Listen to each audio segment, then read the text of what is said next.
은혜의 하나님, 저희가 어디에 있든지 찾아와 만나주시는 주님, 날마다 주님의 뜻을 따라 우리를 인도하시니 감사합니다. 굴곡진 인생길에서 주님은 변함없이 저희를 이끌어 주십니다. 우리가 주님께 합당한 백성이 되어 생애를 바쳐 세상에 그리스도를 알리게 하여 주시옵소서. 우리가 예수님의 이름으로 기도할 때마다 긍휼히 여기셔서 응답해 주시옵소서. 사순절 기간 동안 예수님의 발자취를 따라 묵상하게 도와주시옵소서. 예수님의 생애를 생각하며 우리는 날마다 살아갈 힘을 얻사오니 이 땅에서 주님을 위해 살아갈 때마다 확신과 용기를 주시옵소서. 주의 말씀과 영으로 우리 눈과 마음을 맑게 하시고 우리의 마음 저 깊은 곳에서부터 변화를 일으켜 주시옵소서. 우리가 그때를 향해 한 걸음씩 전진할 때 하나님의 이름으로 하나님의 이름이 우리 가운데 높임을 받으시고 가난하고 연약한 우리 안에서 생명의 샘이 끊임없이 솟아오르게 하여 주시옵소서. 진로를 고민하는 자에게 길을 열어주시고 매너리즘에 빠져 의욕이 없는 자에게 열정을 부어 주시옵소서. 물질이 부족해 근심하는 자에게는 물질을 내려주시고 질병으로 고통하는 자에게는 치료의 기름을 부어 주시옵소서. 우리나라 교회가 가난하고 소외된 사람들에게 소망의 등불이 되게 하여 주시옵소서. 교회가 가난하더라도 정결하게 하시고 낮아져도 담담하여 거룩한 품격을 갖춘 공동체가 되게 하여 주시옵소서. 예수님을 향한 열망과 잃은 자들을 향한 긍휼로 가득 찬 교회가 되게 하여 주시옵소서. 주 예수 그리스도 이름으로 기도합니다. 아멘.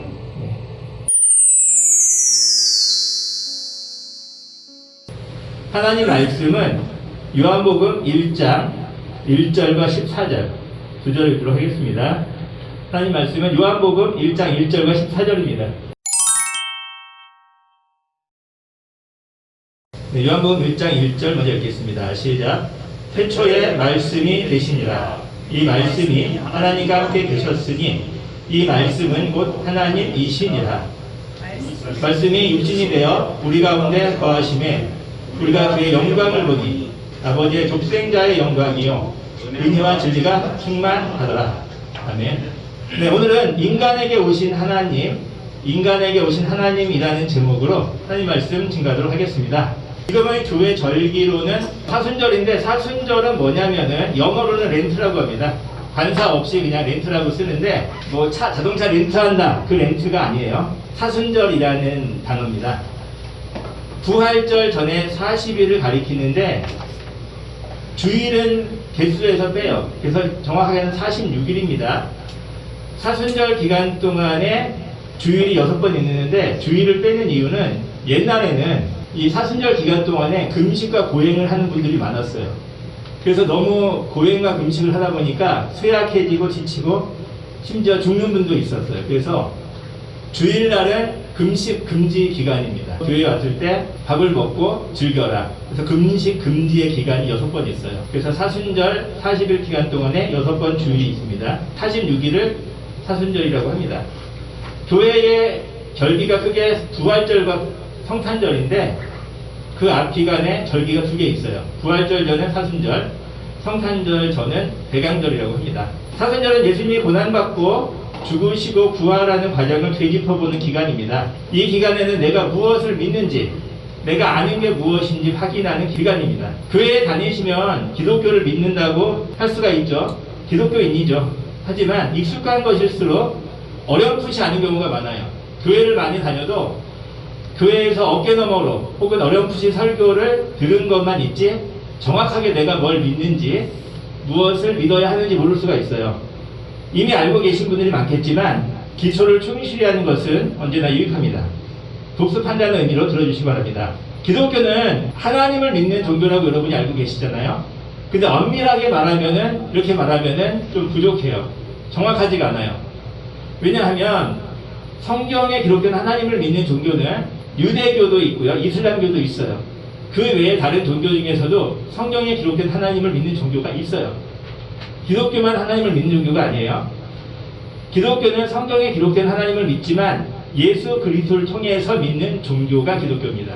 기독이란 말 자체가 그리스도를 한자로 바꾼 말이에요. 여러분 영국이란 말 아시죠? 이 말은 잉글랜드를 한자로 바꾼 거고요. 미국, 이건 아메리카를 한자로 바꾼 겁니다. 불란서, 이거는 프랑스를 한자로 바꾼 말입니다. 이렇게 영어를 한자로 바꾼 말들이 있는데 그 중에 하나가 기독이에요.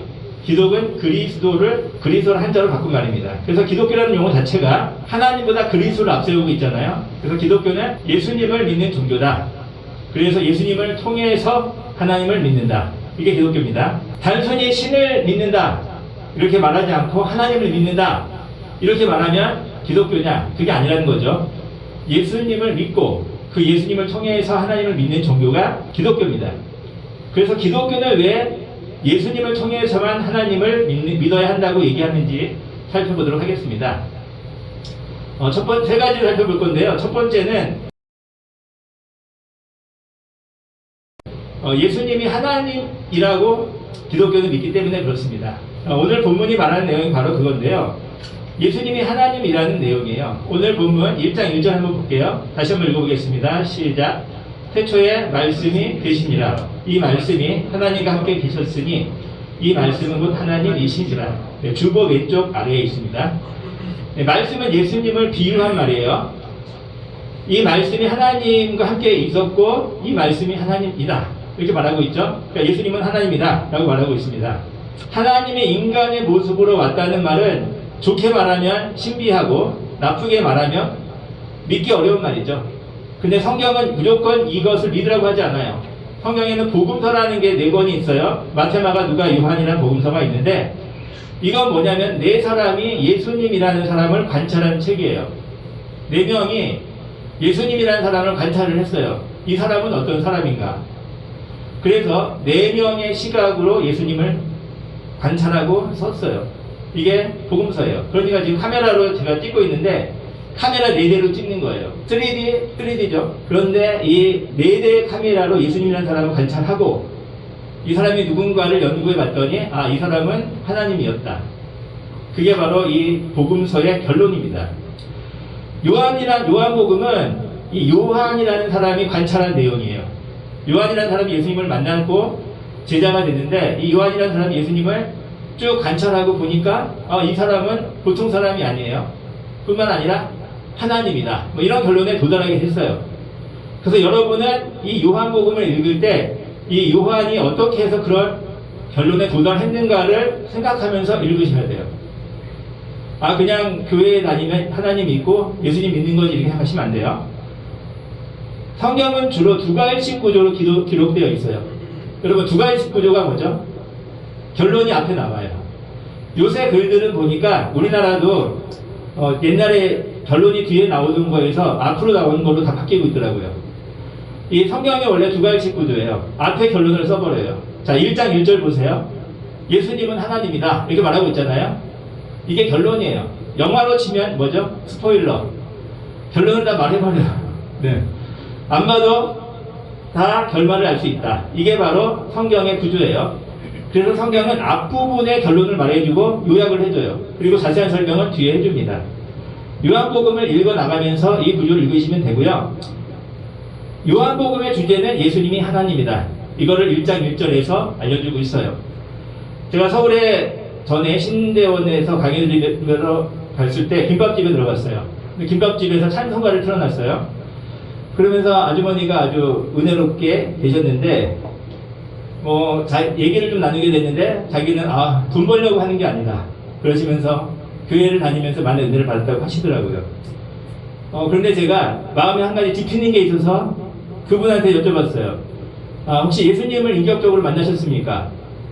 그랬더니 예수님이요? 예수님은 들어보긴 했는데 잘 모르겠네요. 그러시더라고요. 제가 굉장히 마음이 아팠어요. 왜냐면은 제가 뭐라 그랬죠? 기독교는 누구를 믿는 거다? 예수님을 믿는 거예요. 예수님을 믿는 것이 곧 하나님을 믿는 것이다. 이렇게 말하는 게 기독교인데 하나님을 믿지만 예수님을 모르는 거예요. 그분의 잘못이 아닐 수 있어요. 누가 가르쳐주지 않았으니까.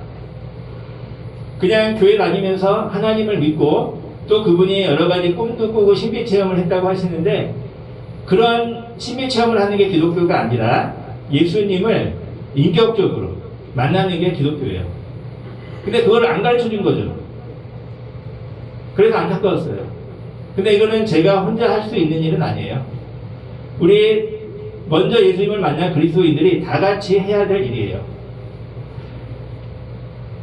프랑스의 어떤 시인은 이렇게 얘기했어요. 2000년 전에 죽은 로마의 사형수여, 그대가 내 품에서 심장을 도려내듯이 외동딸을 빼앗아 가는구나. 그대는 죽은 사람인가 산 사람인가, 하나님인가 사람인가, 생명의 약탈자여 사랑의 약탈자여. 이렇게 시인이라서 멋있게 한탄을 했어요. 이 말은 아버지를 덜 사랑해서가 아니라 예수님을 너무 사랑해서 아무리 붙잡아도 기어이 아프리카의 선교사로 떠나겠다고 고집하는 외동딸을 떠나 보내는 프랑스의 한 시인의 외침이었어요. 2000년 전에 로마의 사형수, 본인이 하나님이라고 주장했던, 믿어야 될지 말아야 될지 모르는 그 사람이 실질적으로 자신의 딸을, 그 당시에는 정말 열악한 땅이었던 아프리카에 선교사로 보내는 것을 보고 이 노인이 한탄을 한 말이에요. 신앙이라는 것은 이렇게 실질적으로 한 사람의 삶을 바꾸기도 하고 움직이기도 해요. 그래서 많은 사람들이 얘기해요. 예수님은 성인이 아니다. 왜? 예수님은 자신이 하나님이라고 주장을 했는데 그 말이 맞으면은 성인이 아니라 하나님인 것이고, 그 말이 틀리면 성인이 아니라 거짓말쟁이다. 이렇게 얘기를 하는 거죠. 둘 중에 하나다. 애매하게 성인이 아니다. 이렇게 얘기합니다. 그래서 요한복음은 예수님이 하나님이다라는 결론을 내려놓고 우리한테 왜 자신이 그런 결론에 도달했는지를 설명을 해주고 있습니다. 두 번째, 기독교가 예수님을 믿는 이유는 예수님이 하나님을 알려주기 때문에 그래요. 예수님은 하나님이 어떤 분인지를 알려줍니다. 요한은 예수님을 말씀이라고 비유했잖아요. 말이란 뜻이죠. 말의 존댓말인데, 말이라는 거는 생각을 보여주는 게 바로 말이에요. 우리가 생각을 하고 있어요? 보이지 않아요. 그렇죠? 그런데 그 생각을 말로 표현했을 때 우리가 생각을 들을 수 있고 깨달을 수가 있어요. 그래서 이 말씀이라는 거는 생각을 보여준다는 의미가 있어요. 1장 14절에 보시면은요, 이렇게 써 있어요. 읽어볼게요. 요한복음 1장 14절 이렇게 있습니다. 시작. 말씀이 육신이 되어 우리 가운데 거하심에 우리가 그의 영광을 보니 아버지의 독생자의 영광이요 은혜와 진리가 충만하더라. 이 말씀이 육신이 됐다라고 한 거는 인간으로 왔다는 뜻이에요. 저도 처음에 교회 갔을 때 교회 용어 중에 잘 이해가 안 되는 단어가 있어요. 육신이 됐다. 인간이 됐다고 하면 되지 왜 육신이 됐다 그럴까? 그리고 물질을 어쩌고저쩌고 하는데 물질이 뭐예요? 그러니까 돈이야 돈 그러시더라고요. 왜 말을 어렵게 쓰나? 또 식물이라는 말 써요. 그런 거는 식물이 아니라 음식이라는 단어거든요. 이런 식으로 돌려서 말하는 게 있는데 육신이 됐다. 그것은 예수님이 인간으로 오셨다. 이런 의미예요. 세상에 신을 믿는 종교는 많이 있어요. 그런데 기독교는 특별해요. 왜냐하면 어떤 모든 종교든지 인간이 신을 향해서 기도하고 신을 만나러 나가요. 그런데 기독교는 신이 인간을 만나러 왔다고 가르치기 때문입니다. 신을 믿는 사람이 많지만 신을 믿는다는 것은 막연해요. 또 허황되고 변화가 없어요. 신을 믿어도 마음의 공허가 채워지지 않는다고들 얘기합니다. 기도를 해도 이게 들어질지 안 들어질지 막연하다고 해요. 종교활동을 해도 변화가 없다고 얘기를 합니다. 이게 신을 믿는 종교의 일반적인 특징이에요. 그런데 기독교는 단순히 신을 믿는 종교가 아니에요. 신이라는 단어 대신 하나님으로 바꿔 쓰는 게 기독교다? 아니라고요. 그게 아니라 예수 그리스도를 믿고 예수님을 만나는 것이 기독교고요. 그것이 실질적으로 일어나는 게 기독교예요. 기독교에는 예수님을 만난 간증이 많이 있어요. 그 중에 한 사람이 조나단 에드워드인데요. 이 조나단 에드워드는 미국의 유명한 목사님이면서 철학자예요. 미국인들이 기독교인이나 기독교인이 아니거나 굉장히 존경하는 사람이고, 이분의 교회에서 각성운동이 일어났어요. 그래서 미국이 굉장히 많이 변화됐다고 얘기하는 분이에요. 이분의 회신 간증이 있어요. 이분은 일기를 꼬박꼬박 썼기 때문에 자기 내면에서 일어난 변화를 다 적어놨어요. 그런데 길어요. 조금만 읽어드릴게요. 주님께 기도하러 갔는데 전과는 다르게 그 시간이 무척 새로운 즐거운 감격으로 다가왔다. 그러나 이때 영적으로 온전히 구원이 임했다고 미처 생각하지 못했다. 그때부터 나는 그리스도에 대한 새로운 이해와 속죄의 사역과 그에 의한 구원의 은혜에 대해 알게 되었다. 항상 내적인 달콤함이 마음속으로 스며들어와서 내 마음은 그것들의 아름다움과 찬양으로 이끌려갔다. 이제 나는 나의 이성은 온통 완전히 그리스도께 사로잡혀 주님에 대한 묵상과 말씀을 읽는데 시간을 다 보냈다. 그의 인성의 아름다움과 완전함, 그분에게 있는 자유를 주시는 사랑스러운 은혜로 충만하게 되었다. 나는 그런 고상한 주제에 대해 그렇게 기쁨을 주는 책은 읽어본 적이 없다. 굉장히 좀 추상적일 수 있는데 마음의 변화를 적어놔서 그래요.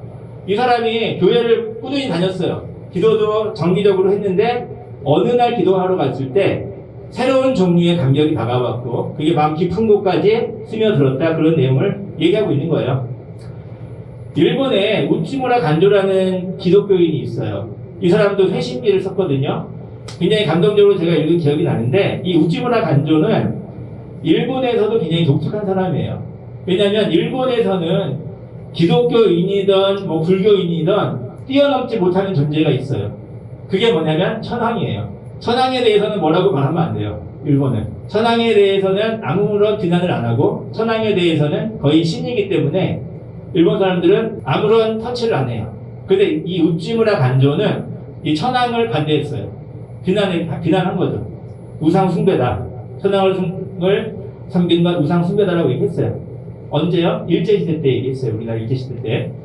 일본이 한창 잘 나갈 때죠. 그래서 러일 전쟁도 이기고 중국도 이기고 잘 나가던 때에 천황이 엄청나게 높임을 받은 때에 천황을 반대했어요.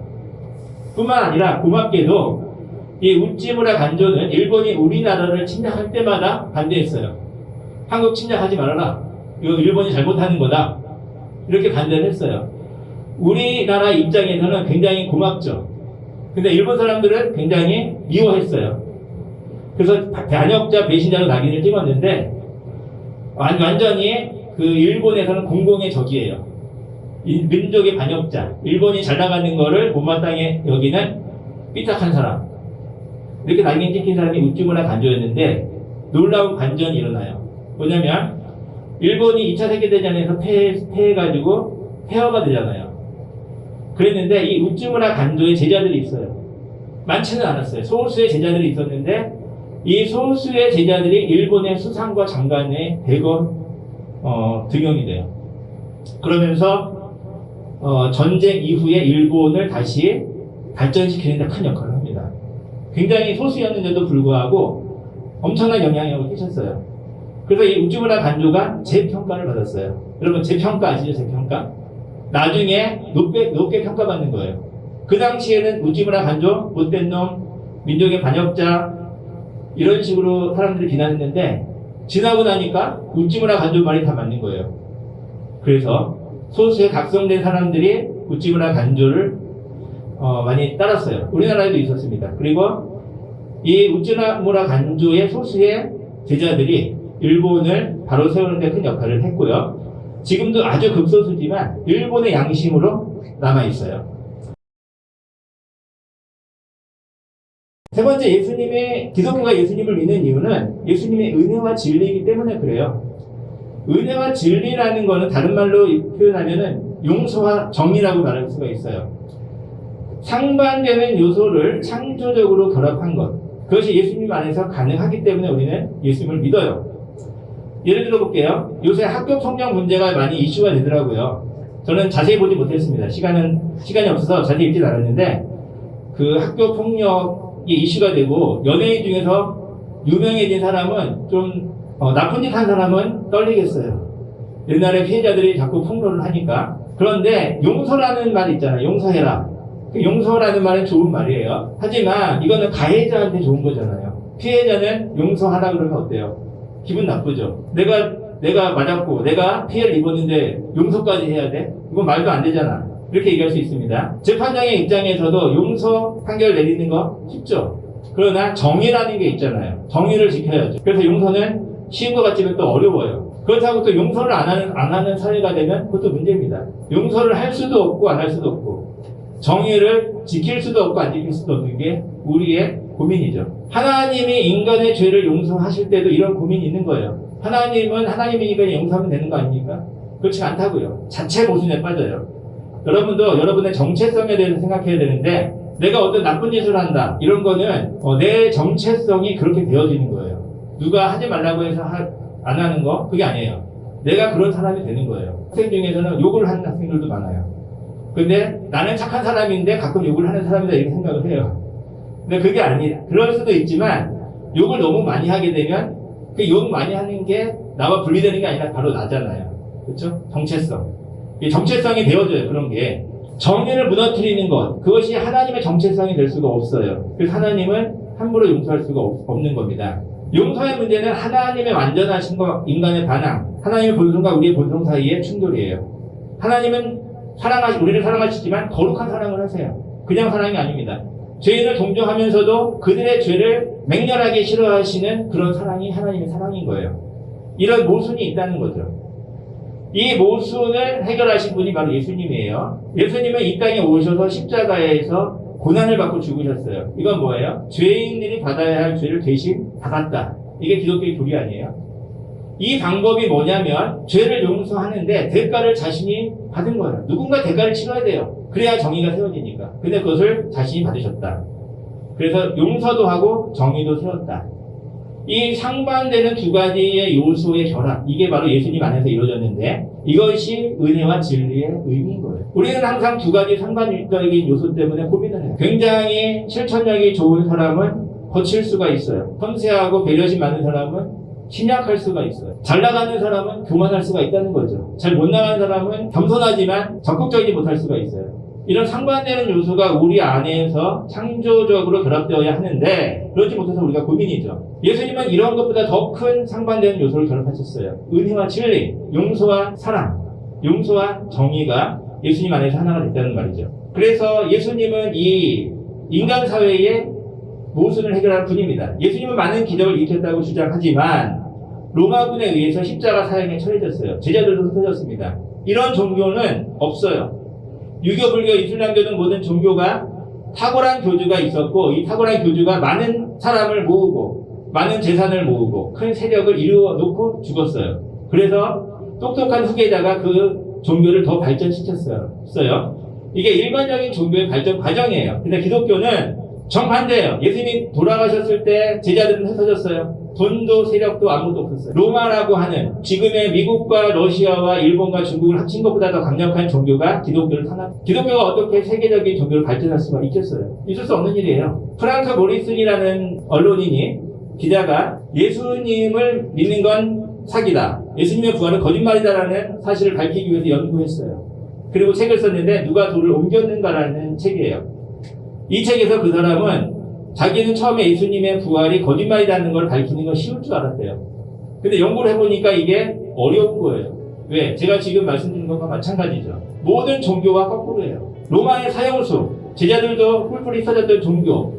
이 종교가 세계적인 종교로 발전하기 위해서는 예수님이 부활하지 않으면 안 된다. 이게 결론입니다. 기독교는 단순히 기적을 말하는 종교가 아니에요. 이 인간 세계의 용서와 정의라고 하는 상반되는 요소, 인간의 죄와 하나님이 어떻게 이 죄 있는 인간을 용서하시면서 거룩을 유지할 수 있는가라고 하는 상반되는 요소를 결합시키는 종교예요. 그리고 그것이 예수님의 십자가 사건이라는 결과물로 나타나는 게 기독교예요. 저는 이것이 이러한 사상이 인간이 만들어낼 수 있는 창작물이 아니라고 생각을 해요. 저는 이 기독교의 사상을 들었을 때 영혼이 진동했어요. 매혹되고 매료됐어요. 내면 깊은 곳에서 뭔가 생수가 솟는 것 같은 감동이 느껴졌습니다. 이 예수 그리스도를 믿는 것, 이것이 기독교예요. 어떤 이론을 생각하는 것 이전에 예수님을 만나는 것이 기독교라는 것을 기억하시기를 부탁을. 죄인을 구하러 이 땅에 오신 하나님, 십자가를 지고 대신 죽으신 하나님, 당신의 거룩과 정의가 이해되지 않습니다. 당신의 용기와 사랑이 어리석게 보입니다. 인간의 머리로 이해할 수 없는 구원의 방법에 얼떨떨합니다. 그러나 그 구원의 방식이 저를 매혹하고 매료합니다. 그러한 성품을 가진 하나님을 알고 또 만나기 원합니다. 저에게 찾아와 주시옵소서. 저도 당신을 향해 나아가겠습니다. 예수 그리스도 안에서 하나님을 만나게 하시고 하나님 안에서 예수님을 보게 하여 주시옵소서. 주 예수 그리스도 이름으로 기도합니다. 축도하겠습니다. 지금은 주 예수 그리스도의 은혜와 하나님의 사랑과 성령님의 교통하심이 예배에 참석한 모든 성도에게 지금부터 영원까지 함께 하실지어다.